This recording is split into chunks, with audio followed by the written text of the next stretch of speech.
زه ورکشوان وم په لاره روان وم، چاودنه وشوه دغه شی زه هم پکې ډوبل یم او رکشه مې زیانمن شوله منځه لاړه.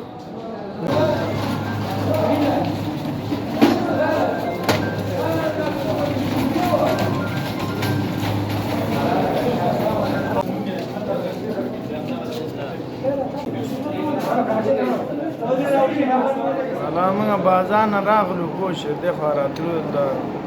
هغه ته پوه شې دلته څه کار م و رشقه کې ناست وو د حاجي مقیم کور نه لاندې چې ورسېدو یو غراب شو چې غراب شو همدغسې پوه شوی نه یو ځان باندې چې یو وخت یې زه ځان باندې هغه پوه شم چې ګورم چې لاندې هلته هغه رشقوان غریب پروت دی مړ به و ژوندی به و مړ به و نو هغه پروت همدغسې غځېدلی شو پلار مې هم راسره و هغه هم لکه بېهوش و هغه مې جک هغه هم په هوش کې راغی بیا همدغسې خلکو چې دی نو همدغسې راوستلو داسې جامع ته پوه شئ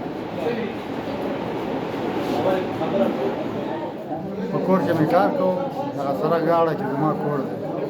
بس تقریبا 50 متره کته د کور نه جنوب خواته همدغه ځای کې ورځ شو کور کې یو دوه کسان هم زخمیان شول زه خپله هم ذره زخمي شوی یم بس د کور ټول وسایل زموږ ختم شوي دي شیشې میشې هېڅ شی پاتې نه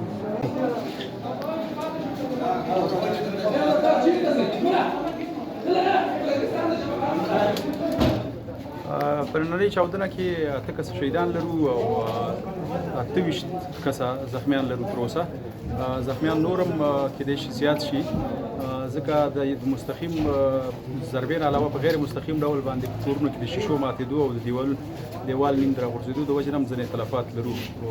د زخمیانو په شکل کې.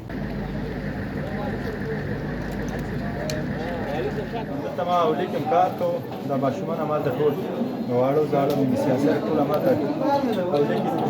چا پاککاري کوم څوک یو خوا څوک بل خوا زه هماغه ځای کې ښکته لاړم دغه اډې خواته ماته سلماني ته تلم چې یو دفعه درزې وکړه چې درزې وکړه ما په منډه راغلم د مهالو چې ماشومان سیاسي ټول په بل وضعیت کې بیا مې دې خوا ته پوښتنه مې وکړه ماشومان څوک خو دلته ډوبل شوي زخمي شوي نه وي بیا نو دا درې زما کورنۍ غړي ما د اول د کوم ځای کې چې چاودنه شوې ده د لومړی کور چې د اول کور زموږ کور دی هغې نه دا زما زوی یوسف یو دا یو ورور مې یو پلار مې زخمیان دي فلحال دلته شفاخانه کې بستر دي.